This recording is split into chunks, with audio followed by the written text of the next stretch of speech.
અરવલ્લી જિલ્લાના મોડાસા તાલુકામાં કોલીખંડથી ટીંટોઈ સુધી ચાલી રહેલા રેલવે લાઇનના પાડા નિર્માણના કામમાં ખાણ ખનીજ ચોરીના આક્ષેપો સામે આવ્યા છે. મોડાસા ટીંટોઈ રેલવે લાઇન માટે માટી પુરાણનું કામ કેન્દ્ર સરકારના ઇપીસી મોડલ હેઠળ ચાલી રહ્યું છે, જેમાં પ્રોજેક્ટની યોજના, નિર્માણ અને પૂર્ણ કરવાની જવાબદારી કોન્ટ્રાક્ટર કંપનીની હોય છે. પરંતુ રેલવે પાળા માટે ઉપયોગમાં લેવાતી લાખો ઘનમીટર માટી ક્યાંથી લાવવામાં આવી રહી છે તે અંગે સ્થાનિકોમાં સવાલો ઉઠી રહ્યા છે.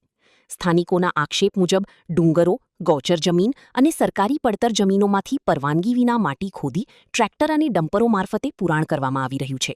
આ મામલે અનેક રજૂઆતો છતાં ભૂસ્તર વિભાગ અને મહેસૂલ તંત્ર દ્વારા અસરકારક કાર્યવાહી ન થતી હોવાનો આક્ષેપ કરવામાં આવ્યો છે. હાલ સમગ્ર મામલે ખાણ ખનીજ વિભાગ અને સંબંધિત તંત્રની કાર્યવાહી પર સૌની નજર છે. રિપોર્ટ જવાનસિંહ ઠાકોર, અરવલ્લી. सागर लक्ष्मी एग्रीसीड्स ना एरंडा बियारण स्टार्ट ऑन. લીલા લીલા છોડવાને એરંડા ભરપૂર, સુકારામાં ટકી રહે ને ઉપજ ભરપૂર. स्टार्ट ऑन एरंडा बियारण. सागर लक्ष्मी एग्रीसीड्स ना एरंडा बियारण कॉस्मोस.